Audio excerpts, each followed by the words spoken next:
Paulo aos Romanos. Hoje nós vamos tratar dos versos 14 a 17, que é considerado, de certa forma, o tema de toda esta carta. A carta de Paulo aos Romanos nada mais é do que o desenvolvimento daquilo que ele trata em síntese, nestes versículos que vamos considerar. É como se Romanos capítulo 1, versos 14 a 17 fosse o tema, e todo o restante da epístola, o desenvolvimento desse tema. Então, peço a você que abra sua Bíblia comigo, em Romanos capítulo 1, versos 14 a 17.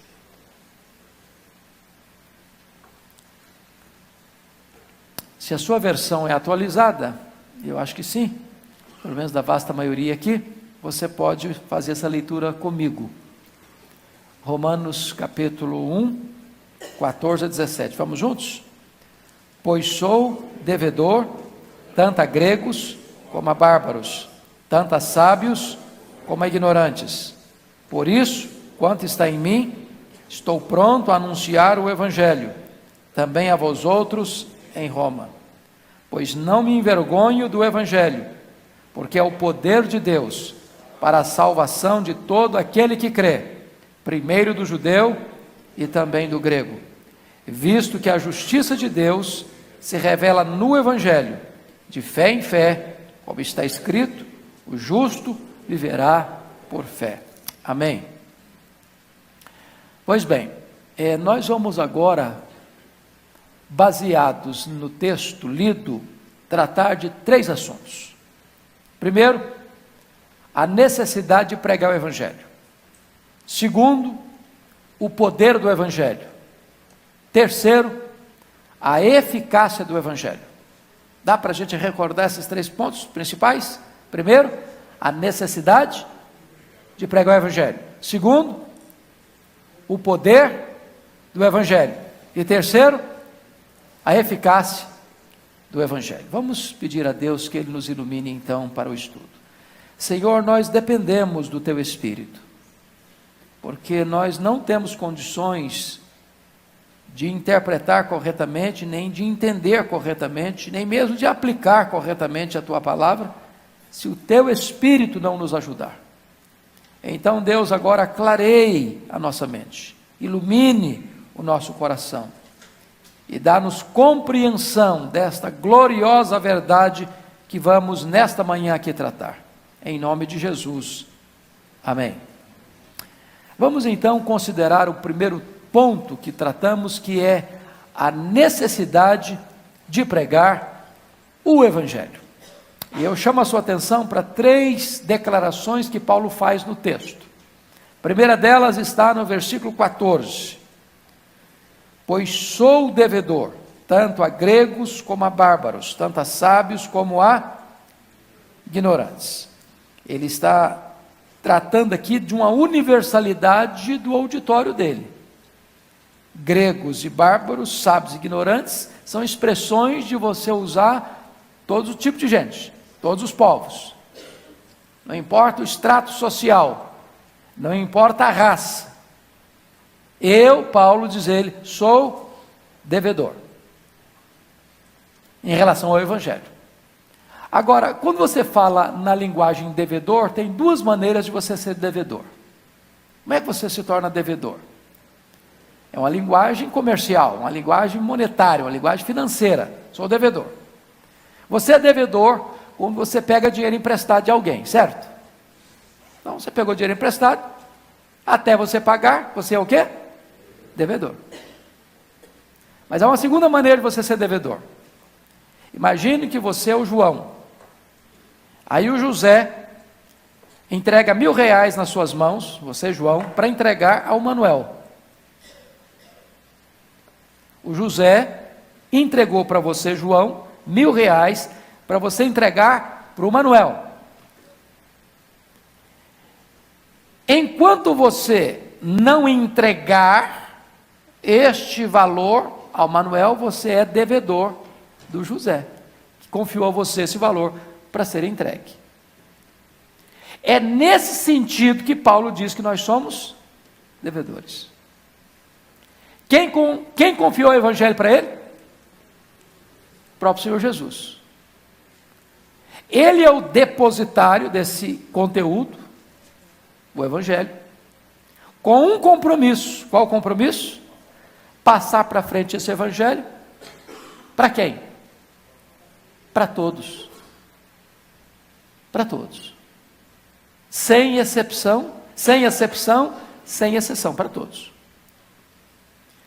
Agora, para pensar comigo, você e eu somos o que então do evangelho? Devedores. A Bíblia tem muitas expressões para você usar em relação ao evangelho.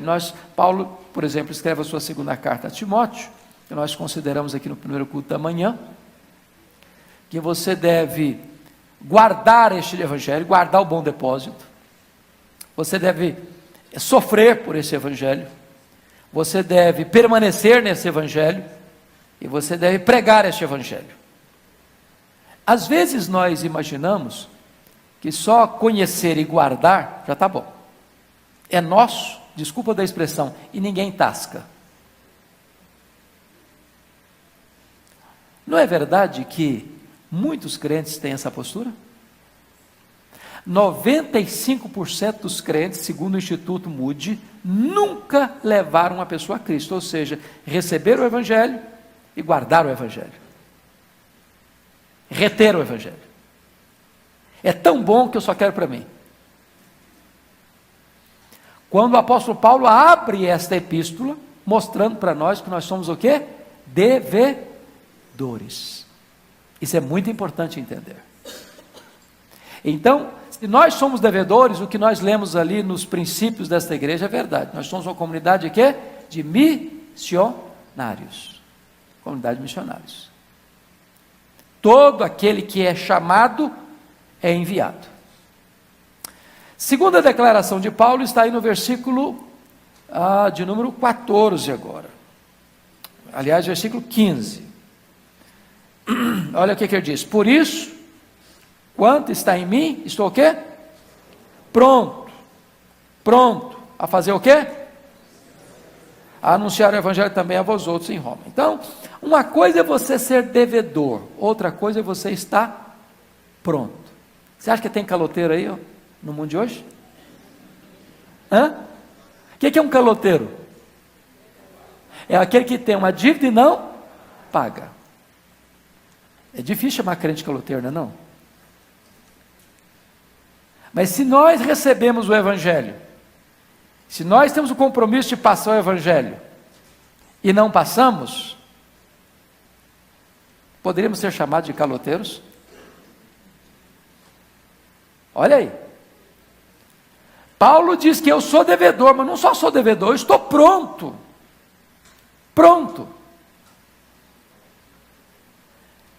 Estou disposto. Não tem tempo ruim para mim. E se você olhar Paulo, como é que ele pregava? Pregava preso, pregava solto, pregava doente, pregava com saúde, pregava com dinheiro, pregava sem dinheiro, pregava na rua, pregava na praça, pregava na praia, pregava num salão de governo, pregava em qualquer lugar, eu pregava, estou pronto. Estou pronto. Que oportunidades nós temos para pregar, gente? Quem anda de metrô aqui? Todo mundo? Quem anda de táxi aqui? Quem anda de ônibus? Quem trabalha numa empresa, numa fábrica, numa indústria, num escritório, num hospital, numa faculdade? Quem lida com gente aqui? Então, notem vocês que Deus está assim escancarando portas para nós todo dia, toda hora. E Deus diz assim: você é devedor, não seja um caloteiro, pague a dívida, entregue esse evangelho para quem eu estou destinando esse evangelho. Oh, meus irmãos, se nós entendêssemos só essa verdade, haveria uma revolução. Revolução.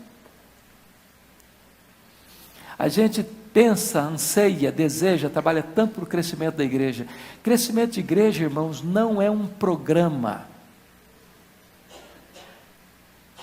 É uma agenda de cada crente. Se nós entendermos isso, pense vocês, se cada pessoa tiver o alvo de ganhar um para Cristo, um ano inteiro. A igreja experimentaria o que a igreja de Jerusalém experimentou. Não é apenas um crescimento de 5%, 10%, 20%, 30%, era no mínimo 100%, era multiplicação. Isso não é utopia, isso é obediência ao projeto de Deus. Eu estou pronto, porque eu sou devedor. Eu não estou pronto porque eu sou bom, porque eu sou uma pessoa muito bacana. Não, eu sou pronto porque eu tenho uma dívida. Este evangelho me foi confiado para ser passado adiante. E este evangelho que eu tenho que passar adiante, foi o evangelho que mudou a minha vida, que mudou a minha história.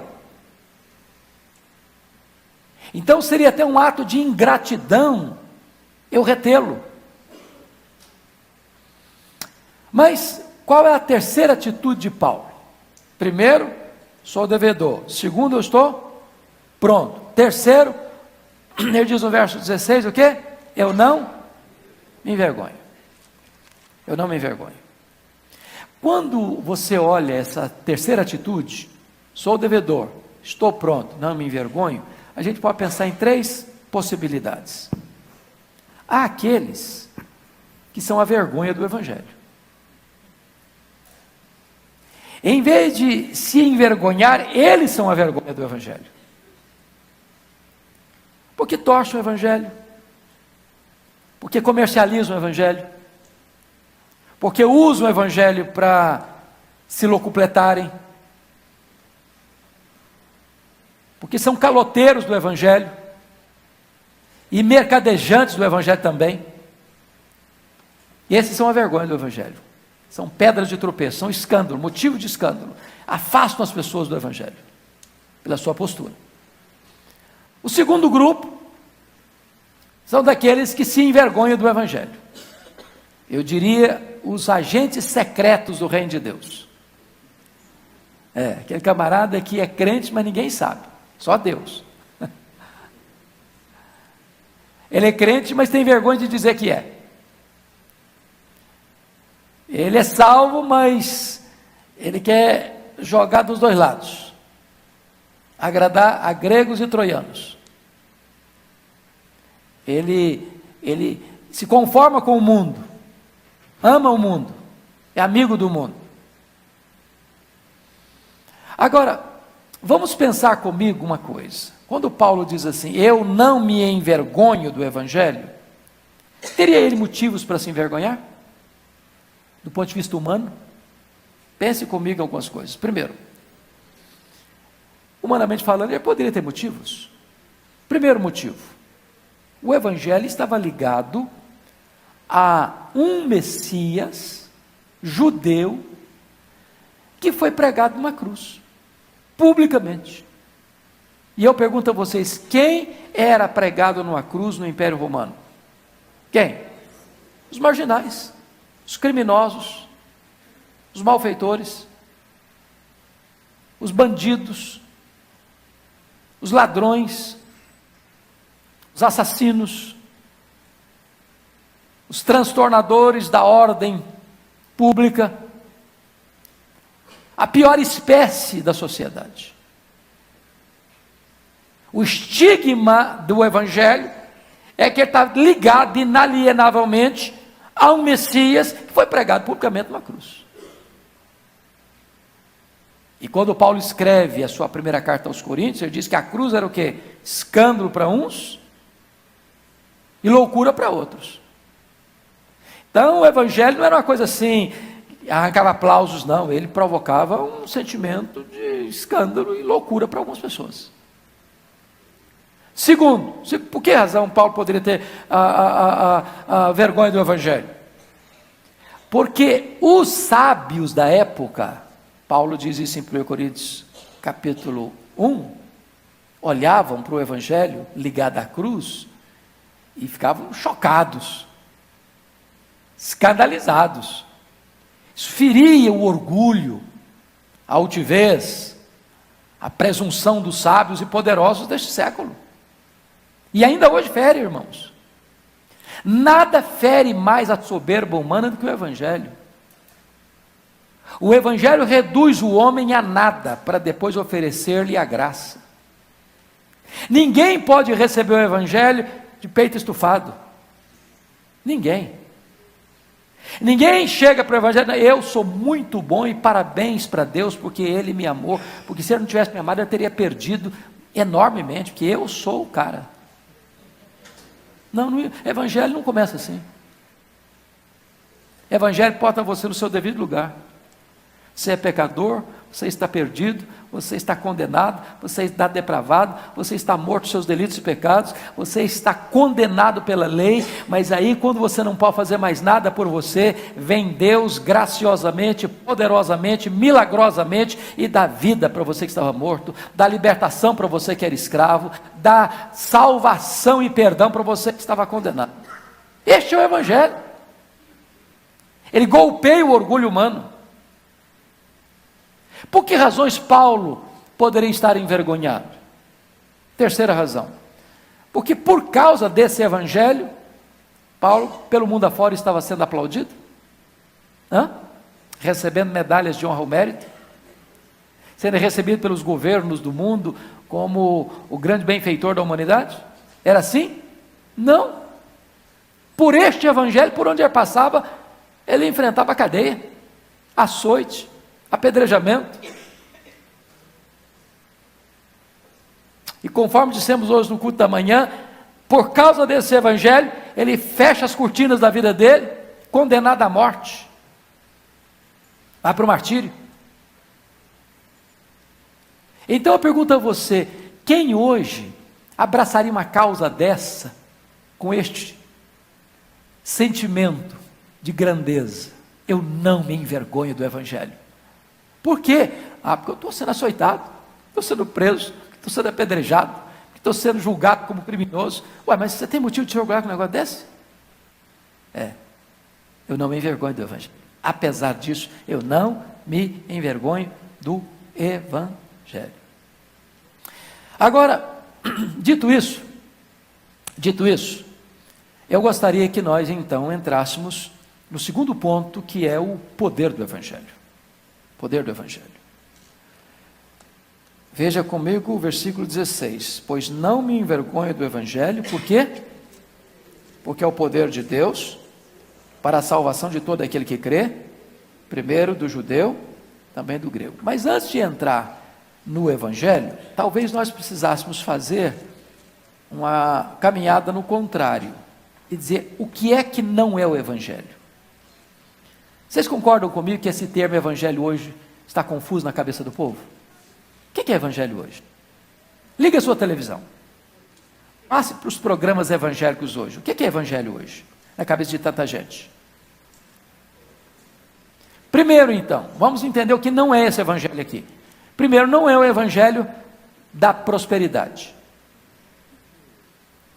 Só para definir bem, irmãos, quando nós falamos que o evangelho não é o evangelho da prosperidade, vamos explicar bem.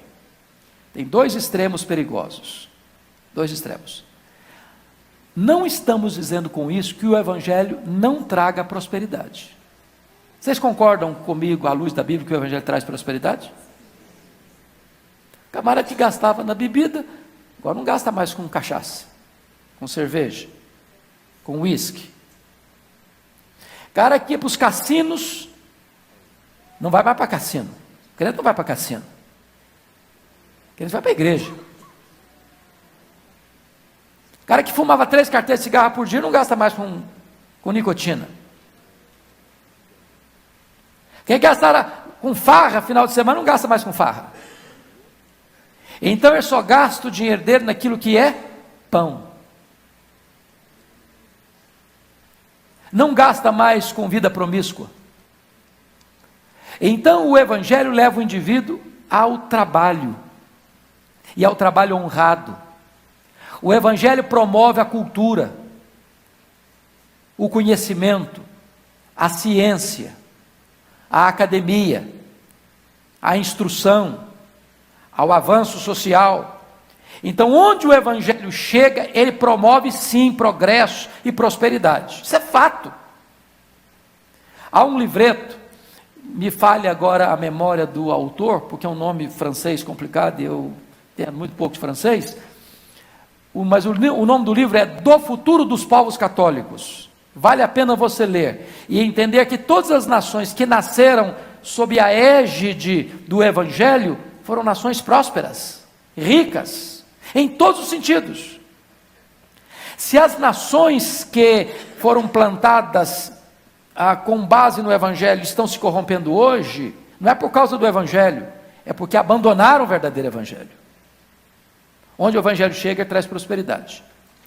Segundo, nós não defendemos a teologia da pobreza, da miséria, de forma nenhuma. A miséria pode ser resultado da preguiça, do corpo mole, das falcatruas, dos vícios deletérios. Agora, o que nós condenamos como chamada teologia da prosperidade? A teologia da prosperidade é um jogo, é uma coisa que é feita para enriquecer líderes religiosos.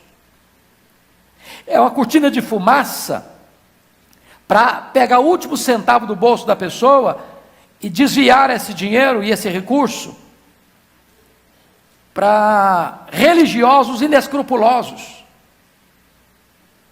para abastecer os cofres de igrejas que não são igrejas, são empresas, porque essas igrejas são propriedades de indivíduos. Então, este chamado Evangelho da Prosperidade, que diz o seguinte: se você der R$100, eu te garanto que você recebe R$10.000, com essa lógica cartesiana, isso é negócio. E se você faz uma oferta de R$100 para receber 10.000, estou lhe dizendo que a sua motivação não é boa. Porque você está fazendo do Evangelho um produto de barganha. E Deus não faz negócios. Deus não faz negócios. Deus é o Deus abençoador. Agora preste atenção, irmãos, do grande risco de a gente ficar no fio da navalha. E eu pergunto a vocês: há uma lógica bíblica de semeadura e colheita? Há. Quem semeia pouco, colhe pouco. Quem semeia muito, colhe muito. Só que Deus não se importa apenas com o fazer, Deus se importa com a motivação com que você faz. Ligue a sua televisão, escute os testemunhos. Os testemunhos não têm nada a ver com espiritualidade, com vida com Deus. Troquei meu carro, comprei uma casa. Só que isso aí, meus irmãos, é propaganda enganosa. Sabem por quê?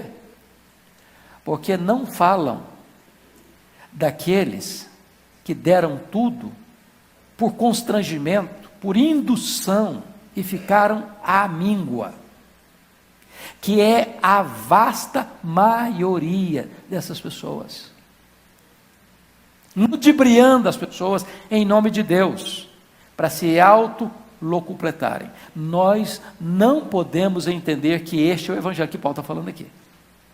Segundo, o Evangelho que Paulo está falando aqui, não me envergonhe do Evangelho, não é este Evangelho dos milagres forjados no laboratório da esperteza humana.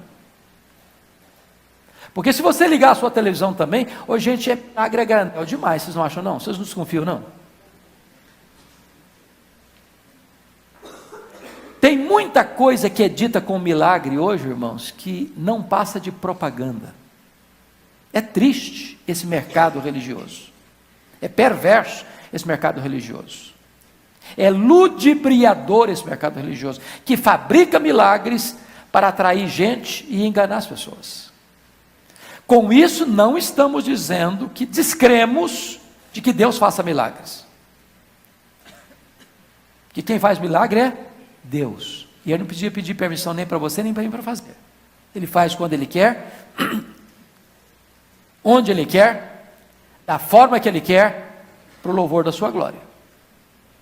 Mas propaganda de milagres para atrair as pessoas, basta você um dia resolver andar em São Paulo e ver as faixas que estão na frente de alguns templos.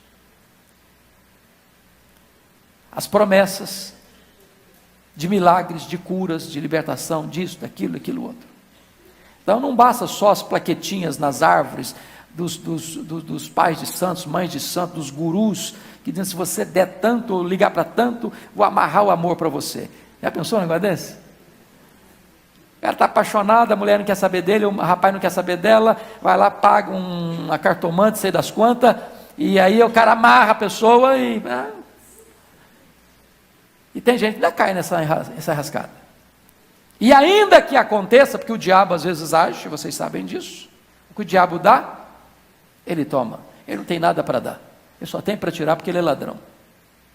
Então esse não é o evangelho das facilidades. Agora, vamos entender o que é o evangelho. Primeira coisa que Paulo diz aqui, que o evangelho é o quê? O que o evangelho é? É o poder de Deus. Não é só poder, é poder de quem? De Deus. E quem é Deus? Deus é onipotente. Se Deus é onipotente, o evangelho, que é o poder de Deus, também é o quê? Onipotente. Mas isso não dá para você um ânimo para pregar, não? Você não está pregando uma palavra de homens. Você não está pregando uma palavra de fraqueza. Você não está pregando uma palavra impotente. Você está pregando uma mensagem que não é sua, que você não criou, que você recebeu, da qual você é devedor, e quando você proclama essa palavra, ela é o quê? Poderosa. Poderosa. Irmãos, eu fico impressionado quando eu olho na Escritura a pessoas que você diz assim, essa não tem jeito. E o Evangelho chega lá e toca esse coração. Por quê? Porque o Evangelho é o poder de Deus. É o poder de Deus. A palavra poder aí, no grego, é a palavra dinamis. Dinamis. De onde vem a nossa palavra? Dinamite. Eu pergunto a você, para que você usa dinamite? Para explodir areia fofa ou pedra granítica? Pedra, não é isso? Então eu pergunto para vocês, tem pessoa difícil para o Evangelho? Tem? O fulano é um assassino, tem esperança para ele? O cara é um ladrão, tem esperança para ele? O cara é um adúltero, tem esperança para ele? O cara é um devasso, tem esperança para ele? Por que tem esperança? Porque o Evangelho é o quê? É o poder de Deus, é a dinamite de Deus.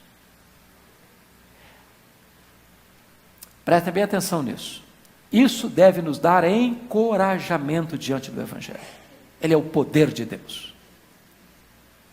Não tem barreira que ele não possa quebrar. Não tem cortina de ferro que ele não possa entrar. Não tem cortina de bambu que ele não possa entrar. Não tem ideologia política que ele não possa atravessar. Não tem partido político que ele não possa ir lá dentro e fazer mudança.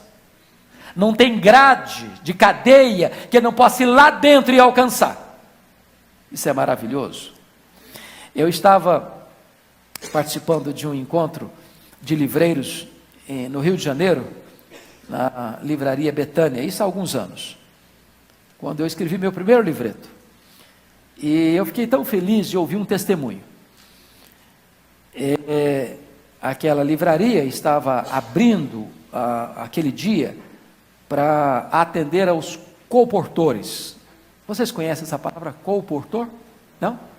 Colportor é uma pessoa que vende livros, sai vendendo livros, uma sacola. Lá no passado, no começo da evangelização do Brasil, algumas pessoas vendiam bíblias, pegavam um cavalo, uma mula, um burro, um animal de carga, botava 2 sacos enormes ou 2 balaios enormes, enchiam de Bíblia e saíam vendendo Bíblias.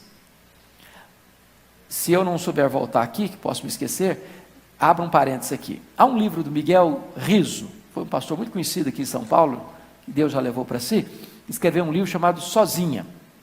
Sozinha. Depois me lembra de eu contar meu testemunho. E ele chega numa fazenda em Minas Gerais, e o fazendeiro era analfabeto. Ele disse: eu vim aqui vender uma Bíblia para o senhor. Mas eu não sei ler. Bom, mas o senhor pode comprar, alguém da fazenda sabe ler? Não, tem um funcionário, um empregado que sabe ler. O fazendeiro comprou a Bíblia. Aí o fazendeiro chamou todos os empregados da fazenda para que o trabalhador fulano de tal, que sabia ler, pudesse ler aquele livro. Era um livro de Deus. E na simples leitura o fazendeiro se converteu, a família dele se converteu, os empregados todos se converteram, e a vila toda vinha para ler a Bíblia, e houve uma mudança profunda de toda a vila, sem ter um pregador. Sozinha a Bíblia fez a obra. Sabem por quê? Porque o Evangelho é o poder de Deus. Aí eu estava lá na livraria Betânia, com os comportores, que estavam comprando livros com desconto para saírem para vender. Uma mulher me procurou, disse: pastor Hernandes, eu preciso dar um testemunho para o senhor. Eu falei: pois não. Eu me converti lendo um livro seu. Deus mudou a minha vida. E eu estava vivendo um momento tão difícil da minha história, que o meu marido estava preso, em Bangu 1. E a mesma obra que eu li, e Deus mudou a minha vida, eu mandei para o meu marido na cadeia. E o meu marido, ao ler o livro, se converteu na cadeia. E meu marido é esse que está aqui do meu lado, pastor. E hoje, eu e meu marido somos comportores. A nossa vida hoje é distribuir a palavra de Deus.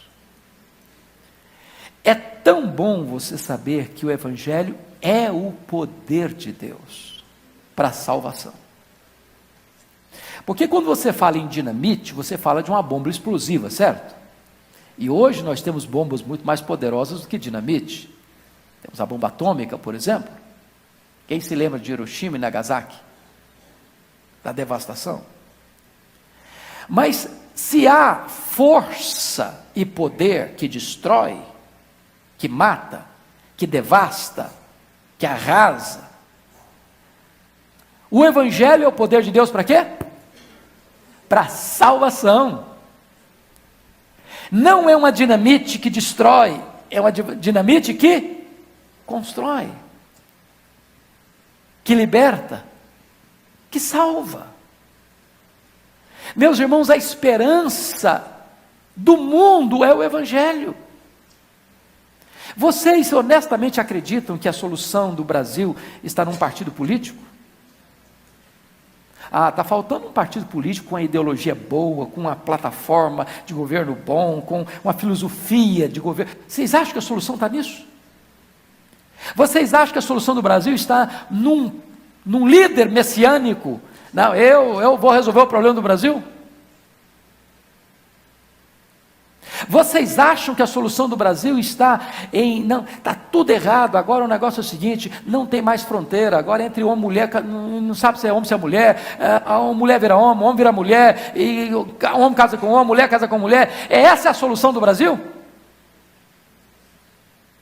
Onde está a solução do Brasil? No carnaval? Nos shows caríssimos, patrocinados com dinheiro público?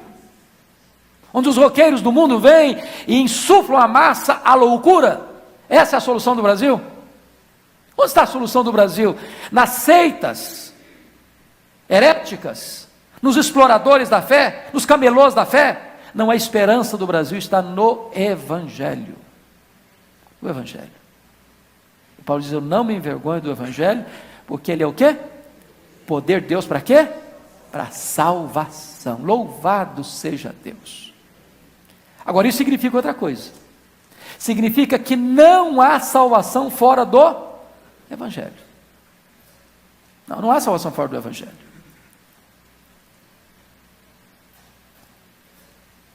Não se cria um outro evangelho, não se inventa um outro evangelho, não se cria uma nova, agora sim, nós inventamos uma outra maneira de você ser salvo. Não, não existe essa possibilidade.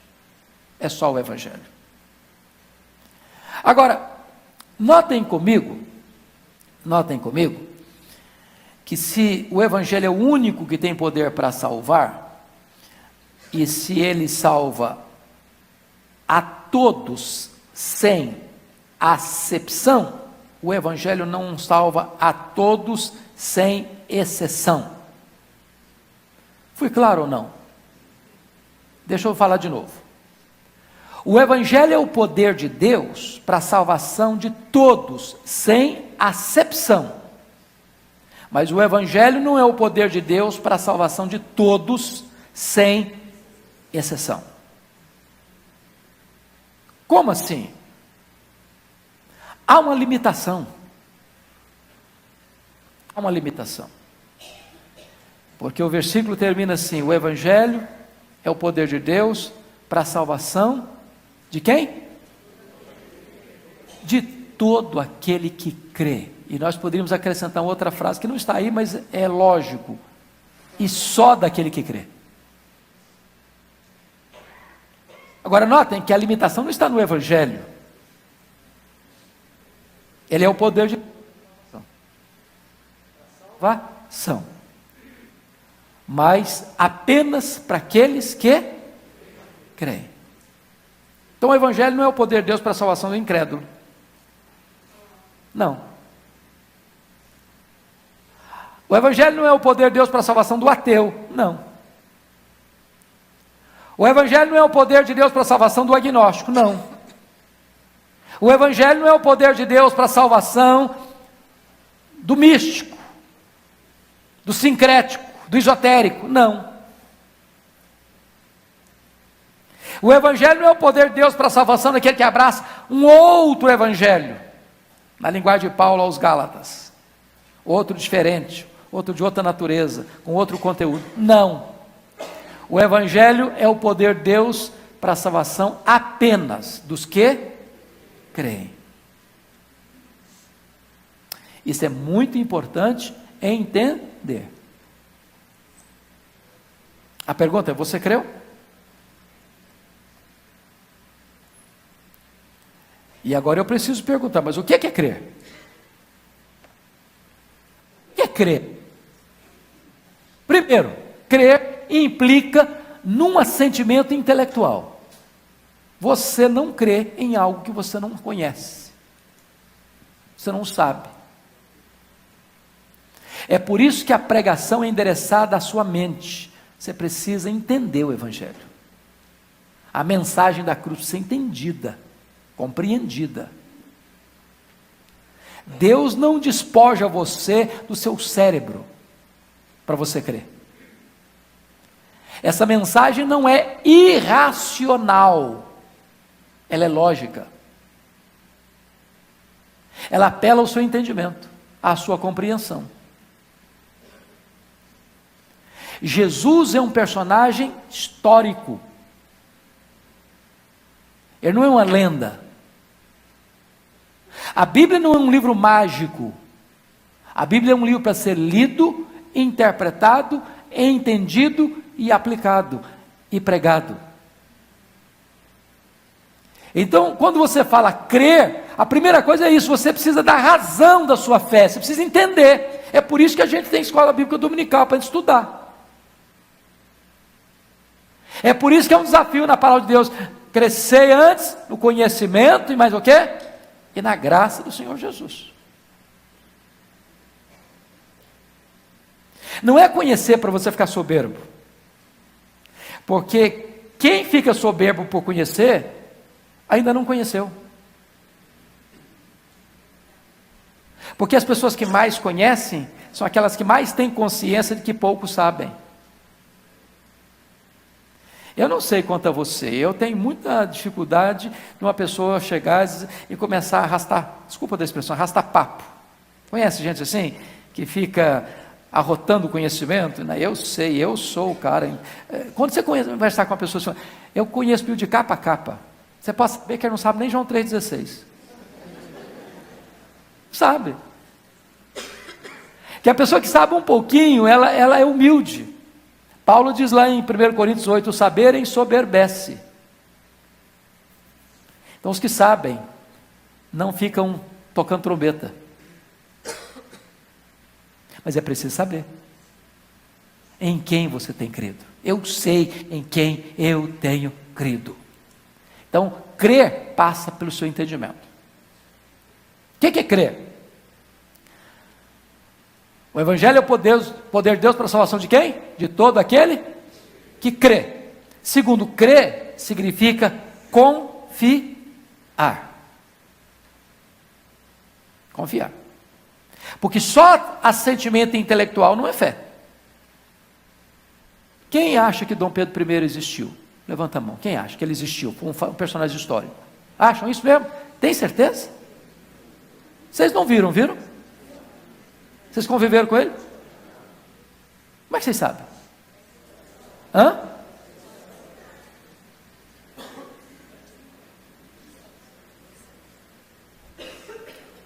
Só saber que Jesus foi um personagem histórico não nos salva. Só saber que ele foi o Filho de Deus não nos salva. Só saber que ele nasceu da Virgem Maria não nos salva.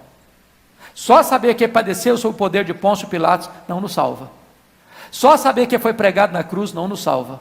Só saber que ele ressuscitou dentre os mortos também não nos salva. Só saber que ele é Deus e está à destra do Pai não nos salva. Só saber que ele vai voltar em glória também não nos salva.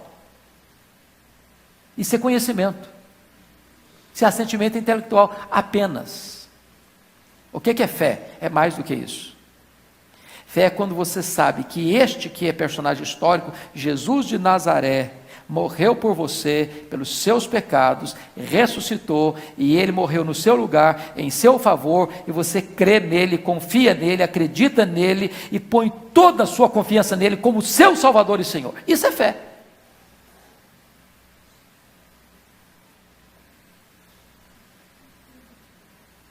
Fé é quando você entende que ele fez por você o que você não podia fazer, e você então confia que ele morreu por você, morreu pelos seus pecados, para dar para você a vida eterna. Então o Evangelho é o poder de Deus para a salvação de quem? De quantos? Só de alguns que creem? Da maioria dos que creem? Todo aquele que crê. Então, amados irmãos, nós precisamos entender uma coisa maravilhosa aqui. A salvação, ela é obra de quem? Do homem ou de Deus? De Deus. Por que você sabe disso? Notem comigo uma coisa. O apóstolo Paulo não é a fonte do Evangelho. Nem Paulo, nem Pedro, nem ninguém. Nenhum homem, a não ser o próprio Deus. O Evangelho foi revelado e ele foi recebido pelos apóstolos e transmitido a nós. O Evangelho é de Deus. A salvação é de Deus. Eu pergunto a vocês, quem é que convence o homem de pecado? É o próprio Deus, o Espírito Santo. Quem é que dá arrependimento para a vida? O próprio Deus. Quem é que regenera? O próprio Deus. Quem é que dá a fé salvadora? O próprio Deus. Quem é que sela com o Espírito Santo? O próprio Deus. Quem é que justifica você? O próprio Deus. Quem é que santifica você? O próprio Deus. Quem é que guarda você para não cair? O próprio Deus. Quem é que vai consumar a sua salvação? O próprio Deus. Então a salvação, Jonas 2,9, a salvação é de Deus. Não tem glória para o homem? Porque só Deus recebe a glória para a nossa salvação. Então não há mérito no crer. Tem mérito no crer? Não. Porque a fé foi dada. Tudo que eu tenho é porque eu recebi. Se eu recebi, eu não tenho de que me gloriar. Está claro isso? Ok. Pois bem, agora vamos para a eficácia do Evangelho. Versículo 17. Versículo 17. Visto que a justiça de Deus se revela no Evangelho de fé em fé, como está escrito, o justo viverá por fé. Bom, vocês estão aqui diante, primeiramente, daquilo que é a essência do Evangelho, e que foi, de certa forma, a grande bandeira que trouxe de volta a igreja para as Escrituras na reforma do século XVI. A justiça de Deus se revela no Evangelho. Ele está falando aqui da justiça de Deus, da doutrina da justificação. Eu considero essa verdade bíblica como a essência, o núcleo do próprio Evangelho. E eu posso garantir a você que nós não entenderemos plenamente o que é Evangelho até entendermos isso. E eu explico. A Bíblia diz, lá em Romanos 3, 23, quantos pecaram mesmo? Todos pecaram. Todos quem? Todos judeus, todos gentios, todos homens, todos mulheres, todos brancos, todos amarelos, todos negros, todos ricos, todos pobres, todos doutores, todos analfabetos, todos, indistintamente, todos pecaram. E destituídos estão da glória de Deus. Alguém pode dizer, eu nunca pequei? Se ele falar isso, é um alienado. Hã? Você vai falar isso é o quê? Mentiroso. Mentiroso. Está escrito lá em 1 de João. Mentiroso. Agora, nós estamos tratando com Deus que é justo. Justo. E porque Ele é justo, está escrito que a alma que pecar, essa morrerá. Porque Ele é justo, está escrito no livro de Êxodo, que Deus não inocentará o culpado. Porque Ele é justo, está escrito em Romanos 6, 23, que o salário do pecado é o quê? A morte. Bom, então veja bem, todos nós vamos ter que comparecer perante o tribunal de Deus para dar conta da nossa vida. Nesse dia desse acerto de contas, desse juízo, e todos vão estar lá, não tem como escapar. Nesse dia, diz a Bíblia, lá em Apocalipse capítulo 20, que Ele vai se assentar no trono, chamado de trono branco, trono do julgamento. Esse juiz é santo, é reto, é justo.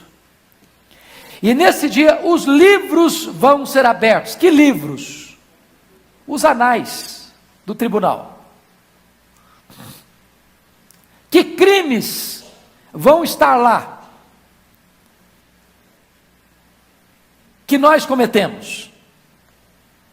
Numa linguagem de síntese, a Bíblia resume os nossos pecados em 4 áreas. Primeiro, nós vamos dar conta no dia do juízo por todas as palavras frívolas que proferimos. Você profere palavras frívolas? Não, eu vou fazer só uma perguntinha, algumas perguntinhas para você para checar isso. Já mentiu alguma vez? Já xingou alguma vez? Já falou palavrão alguma vez? Já contou piada imoral alguma vez? Já falou mal dos outros alguma vez? Se você falar para mim que nunca, eu vou duvidar da sua honestidade. Bom, então, por esse crivo, por esse pente fino, ninguém escapa. Mas ainda consta nos autos do processo, lá no tribunal do céu, o que você fez, as nossas obras. Bom, tem muita coisa que a gente faz que é boa, né? E a gente acende as luzes. Mas tem muita coisa que a gente faz que não gostaria que ninguém soubesse. Fecha a porta do quarto. Só que para Deus, luz e trevas é a mesma coisa.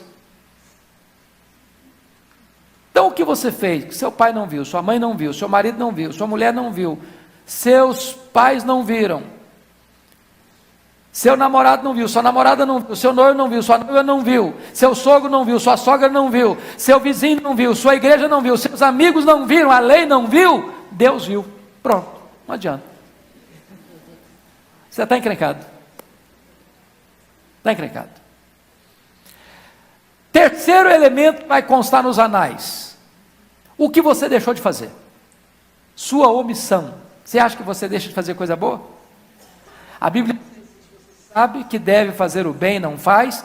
Nisso você está o quê? Pecando. E sabe, irmãos, nós às vezes achamos que esse pecado não é grave. Você passa por alguém necessitado e não estende a mão. Alguém que está precisando de ajuda, você não socorre. Alguém que precisa de uma palavra amiga, você não dá. Alguém que precisa do evangelho, você passa reto e não compartilha com ele. E aí, lá em Mateus 25, 31 a 46, há uma cena do juízo. E Mateus registra um fato muito específico, apenas de pecados de omissão. E a esses que cometeram um pecado de omissão, Jesus disse: apartai-vos de mim, malditos, para o fogo eterno preparado para o diabo e seus anjos. Agora, examine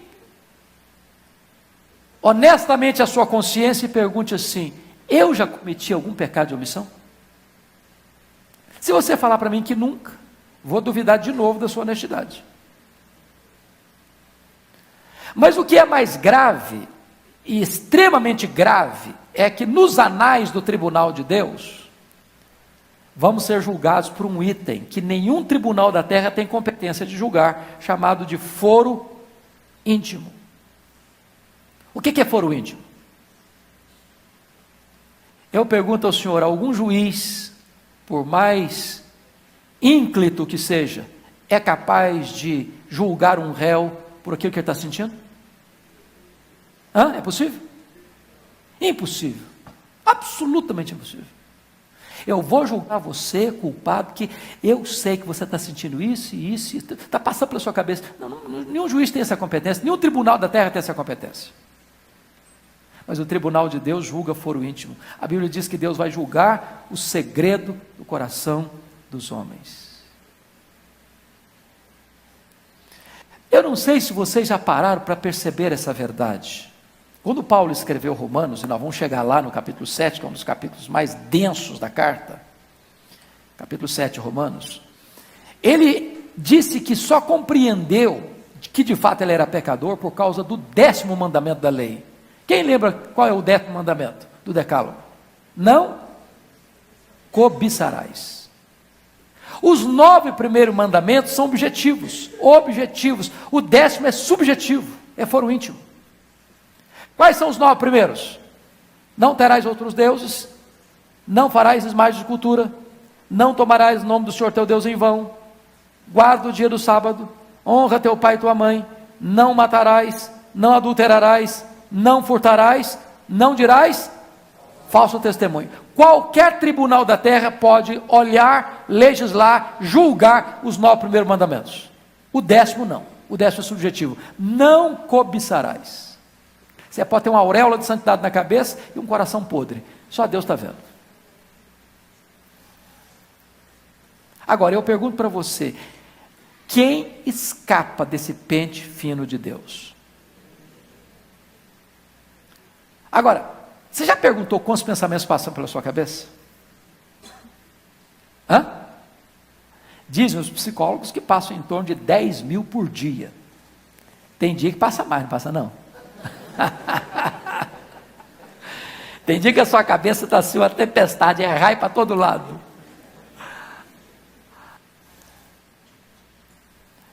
Eu pergunto a você: você tem ideia de quantos pensamentos desses não são legais? Tem ideia? Porque talvez você tenha uma ideia muito otimista de você mesmo. E sabe o que o Evangelho faz com a gente? Primeiro, a lei nos é pregada para dizer que nós estamos fritos. Depois o Evangelho nos é anunciado para dizer o seguinte: tem esperança para você.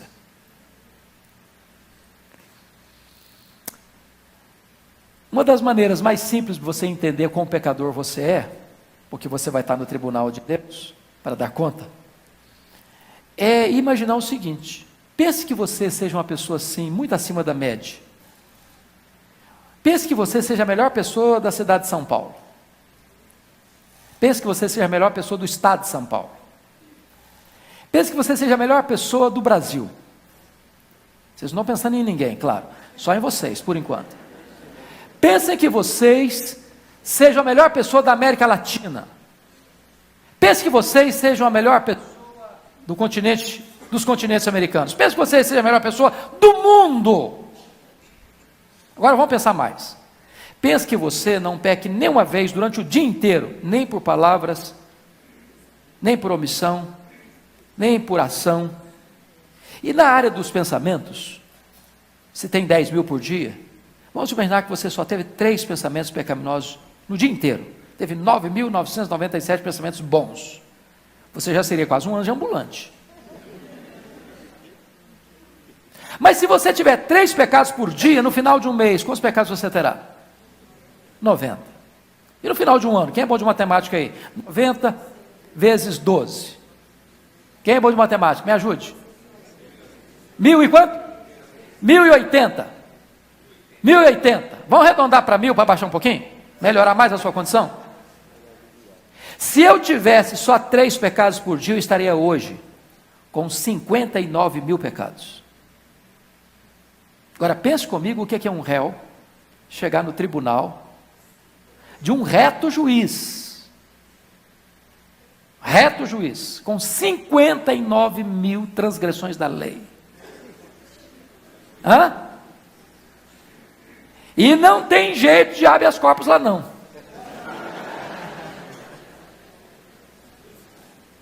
Não tem jeito de comprar testemunha também não. Não dá para falar para o juiz, se você quebrar meu galho, eu molho a sua mão. Não dá. Esse juiz é insubornável. Tem escapatória para você? Tem para mim? Não, não tem. Não tem. A alma que pecar, essa o quê? Morrerá. Mas, deixa eu complicar um pouquinho mais a situação. Você não precisaria ter 59 mil pecados para não entrar no céu, não. Se você tiver um só, você não pode entrar no céu. Sabia disso? Se você não entender isso, você não entendeu o Evangelho ainda. Vou fazer uma afirmação categórica e até chocante. Só entra no céu gente perfeita. Você sabia disso? Se Deus expulsa do céu o anjo de luz por causa de um pecado, você acha que ele deixaria você entrar lá com muitos? Milhares? Aí você pode até argumentar assim, bom pastor, mas se é desse jeito não é justo. Não é justo. Porque eu faço muita coisa boa, e é verdade, você faz mesmo. Mas só tem um problema. É que o padrão para entrar no céu é perfeição. Sabe o que a Bíblia diz? Se você guardar toda a lei e tropeçar num único ponto, você é culpado da lei inteira. É por isso que diz assim, maldito é aquele que não perseverar em toda a obra da lei para cumprir. Mas deixa eu ilustrar isso, já fiz isso algumas vezes aqui, vou repetir. Para ilustrar o que significa isso. Mas eu faço tanta coisa boa. Faz, mas você faz coisa errada também, estraga o padrão da perfeição. Não é verdade? Imagine que você vai chegar em casa hoje e fazer um omelete para a família toda. Omelete é coisa boa, porque agora você pode comer quantos ovos você quiser por dia, não faz mal, está liberado, para mim é uma benção esse negócio. Entendeu? Ninguém gosta mais de ovo frito do que eu. Então, vamos imaginar que você vai fazer um omelete para a família inteira. Você pega 10 ovos na geladeira. Quebrou os 9 primeiros, a gema está vermelhinha, linda, maravilhosa. Quando você quebrou o 10º ovo, ele estava podre, mas caiu lá no meio dos outros. Eu pergunto a você, quanto do omelete você estragou? Mas só tinha um ovo estragado, tinha 9 bons. Você comprometeu o quê? O padrão da perfeição. Assim somos nós, diante da lei de Deus. Você faz uma coisa boa, faz outra boa, faz outra boa, faz outra boa. Você faz uma coisa errada, estraga o padrão. Aí você pode argumentar de novo comigo assim, pastor, se é desse jeito, então está todo mundo frito. Se você pensou isso, parabéns, é isso mesmo. Está coberta a razão. Está frito mesmo. É impossível o homem ser salvo pelos seus méritos, pelas suas obras, pelos seus predicados morais. É isso que significa que a lei nos reduz ao pecado. A lei está dizendo, você é pecador. E o salário do pecado é a morte. E a alma que pecar, essa morrerá. Não tem saída para você. Em você mesmo. Agora entra o Evangelho. Agora entra o Evangelho. Porque aquilo que você não pode fazer, Deus fez por você. Por quê? Porque a justiça de Deus se revela no Evangelho. Ele manda Jesus Cristo como seu representante, como seu fiador, como seu substituto. E aquilo que você não podia fazer, Jesus Cristo veio e faz por você. E a Bíblia diz que quando ele estava na cruz, Deus lançou sobre ele a iniquidade de todos nós. Ele foi feito pecado por nós. Ele foi feito maldição por nós. Eu não estava longe daquele momento, não. Eu estava lá, você estava lá, e você estava lá muito mais próximo do que o ladrão da direita e da esquerda. Você estava na cruz do centro. Sabe por quê? Ele morreu pelos seus pecados. Ele morreu no seu lugar. Ele morreu como seu substituto. Ele morreu a sua morte. Quando ele estava na cruz, vocês se lembram que ele dá um grande brado. Foi a 6ª palavra da cruz. Que palavra foi essa? Está consumado. No grego é uma palavra só, tetelestai. E essa palavra literalmente significa está pago. Está pago. A Bíblia diz em Colossenses que ele pegou o escrito de dívida que era contra nós, os nossos pecados, e cravou na cruz. Anulou a dívida e disse, está pago. E eu não estou pagando com ouro, com prata, eu estou pagando com o meu sangue. Eu estou morrendo no seu lugar. A morte que você devia sofrer, a sentença da morte que você devia sofrer, por causa da lei que exige a sua morte, eu estou sofrendo no seu lugar. E se eu estou sofrendo no seu lugar, você que crê em mim não deve mais nada, a sua dívida está quitada, está paga. A justiça se revela no Evangelho. Mas o que significa isso? Muito mais do que você ser perdoado. Muito mais. Paulo diz em 2 Coríntios 5, 21, que aquele que não conheceu o pecado por nós, Deus o fez pecado por nós. Aquele que não conheceu o pecado, Deus o fez pecado por nós, para que nele nós fôssemos feitos justiça de Deus. Deus não colocou na sua conta sua dívida, impagável. Impagável. Deus colocou sua dívida na conta do seu filho. E quando Deus lançou sobre ele a iniquidade de todos nós e botou nossa dívida em cima dele, ele pegou a nossa dívida, pagou-a com seu sangue, botou escrito na cruz, e deu um grande brado, está pago. Aquele que crê em mim não deve mais nada. Mas mais do que isso, agora Deus vai lá na sua ficha no tribunal do céu, porque preste bem atenção nisso, justificação não é um processo, é um ato legal, jurídico, forense.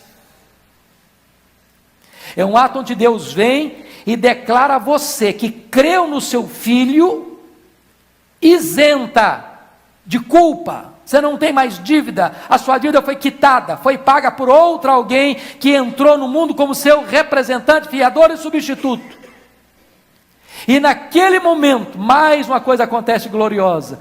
Deus vai lá na sua ficha no tribunal do céu e faz um depósito de valor infinito na sua conta. Quando Deus puxa a sua ficha no tribunal do céu, está escrito lá assim, você está justificado. Sabe o que significa isso? Toda a justiça do meu filho foi depositada aqui na sua conta. Você não deve mais nada no tribunal de Deus. Você está quites com a lei, você está quites com a justiça. Tem aqui um crédito infinito na sua conta. Você, aos olhos de Deus, é como se nunca tivesse cometido pecado, porque toda a sua dívida do passado, do presente e do futuro está quitada. Isso é justificação. A justiça de Deus se revela no Evangelho. Louvado seja Deus! Louvado seja Deus, irmãos! Que obra gloriosa é a obra da redenção. No dia que você entende isso, seu coração descansa. Descansa. Mas você pode argumentar, para concluir, eu quero terminar aqui. Você pode argumentar, pastor, mas mesmo depois então de justificado, nós não continuamos pecando? É verdade. Bom, então, mas então não vou entender nada. Deixa eu dizer uma coisa para você. A justificação é um ato